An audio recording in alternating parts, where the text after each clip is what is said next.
Man who shot Trump.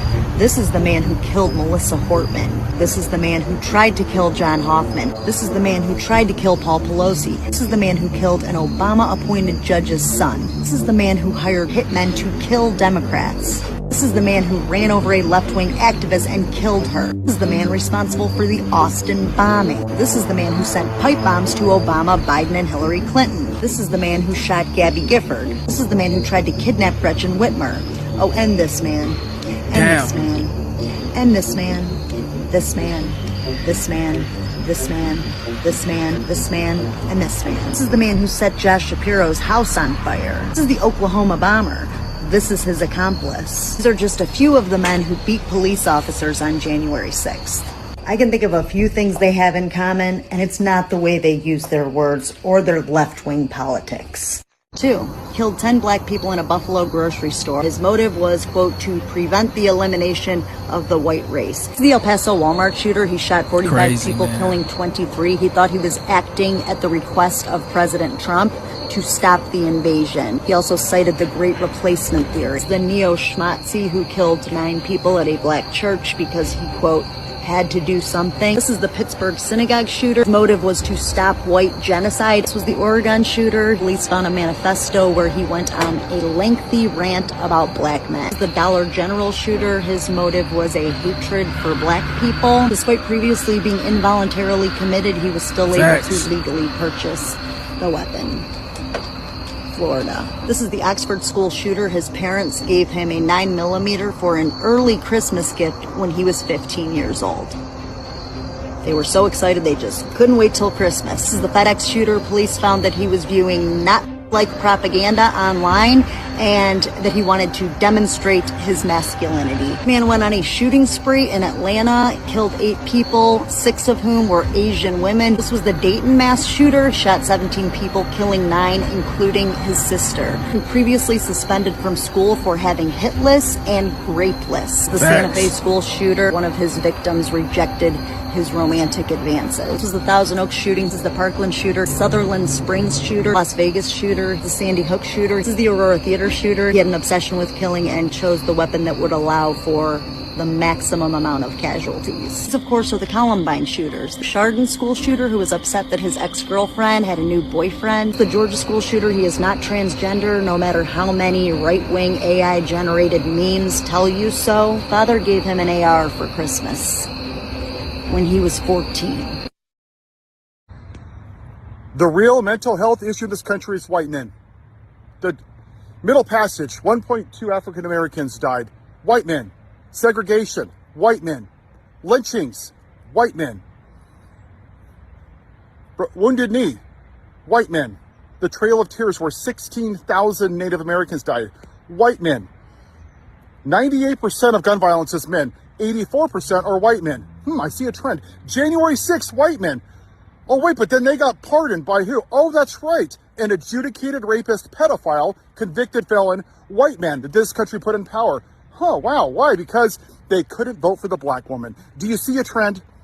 When you look at what happened to George Floyd, that is symbolic of what this country is. It is the white man putting his knee on the neck of a non-white person and saying, what are you going to do to stop me? White men are the mental health problem. And what do you see from the white supremacists? Right? They're just begging for it to be somebody on the left or a trans person or a gay person or a minority, right? Take Lincoln Riley. Oh, Lincoln Riley. Oh, did you see it was a brown person? Oh my gosh. Let's put her on a Wheaties box and add to the paper and pass bills. Oh my gosh. Right? What did you see with the racist podcaster? Oh my gosh, say his name on Starbucks cups. Oh my gosh, the white person. Oh my gosh, for once they felt like a black person. They finally got treated like garbage. Oh my gosh, oh my gosh, Jesus is coming, right? Because white people lost their shit. White men are the problem. They're a bunch of insecure little bitches with small penises and lifted trucks and beards and guns because they have no idea how to have empathy or basic human emotions, because that's what this country has done. It has allowed white men to do anything to anybody with no recourse. Until we address the original sin of this country, the actual mental health problem, which is white men, we will never be a great country.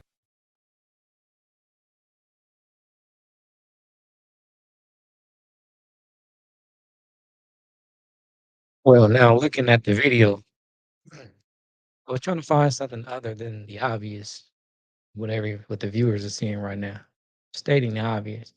So, um, watch it in its entirety and everything, right? So now I gotta ask the question: what's different than the obvious?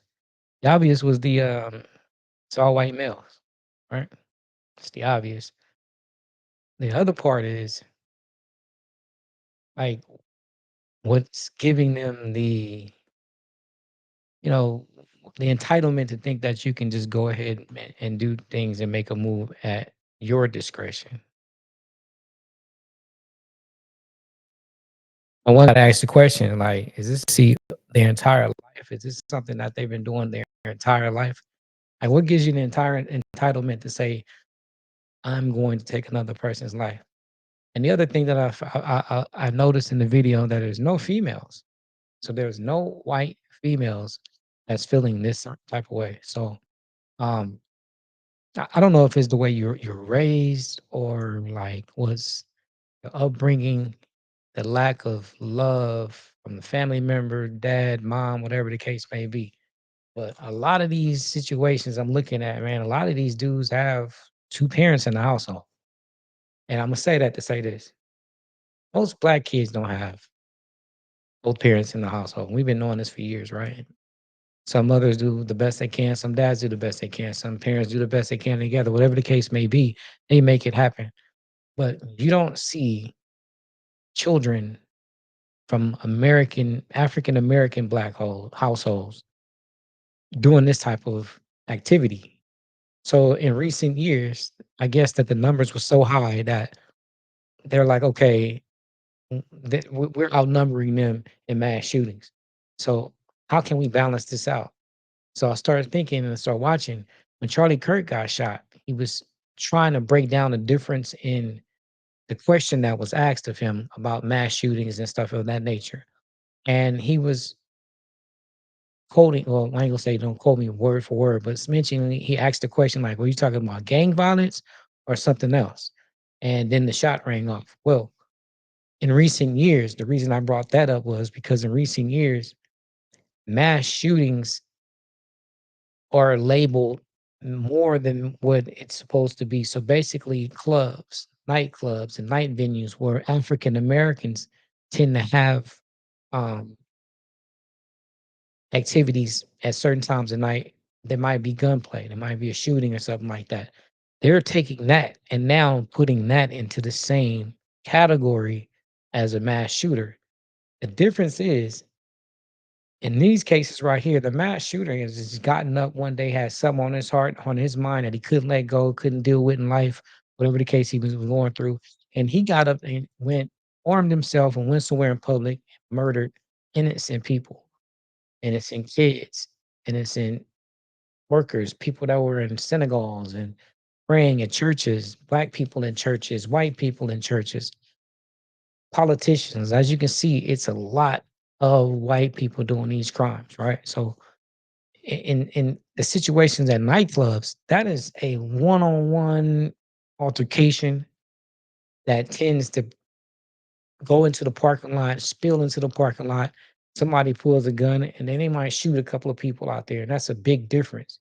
All ignorance. Let me get it straight. It's still all ignorance, all of it.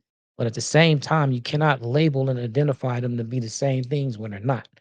So basically, to make the mass shooters that are really mass shooters don't not look as bad as the actual shootings that's going on, excuse me, don't look as bad as, don't want to make them look terrible because it's just them, it's only one race of people, right?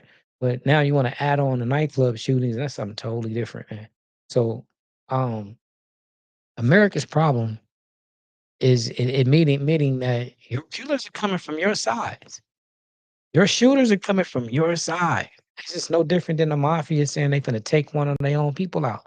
It's gonna come from the mafia side. Gang members, when they initiate their gang members and they gotta discipline it, it's gonna come from the gang side. It's gonna come from their side until they run into an op. But all your ops on the same side. That's crazy to me. So with that being said, man, somebody has to shake the barrel and get the good stuff out of the way of the bad stuff. So um this is America's problem, and this is something that you got to deal with, man. They just got to really face the facts. You know what I'm saying? So we're saying it right here on the Life PM Lifestyle channel. It's not a lifestyle you want to live, man. Nobody wants to live looking over their shoulders, going out in public, knowing that somebody's finna pick you off from the distance, man. This is not Black Ops.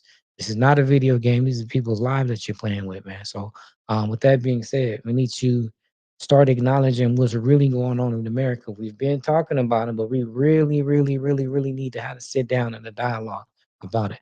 Comment, like, subscribe, follow the PM Lifestyle Podcast channel. Everything that we have here, the updates and everything, man. Follow us and see what's going on, because I'm trying to tell you, trying to better a lifestyle and a life that you live. You know what I mean? So we out. Peace.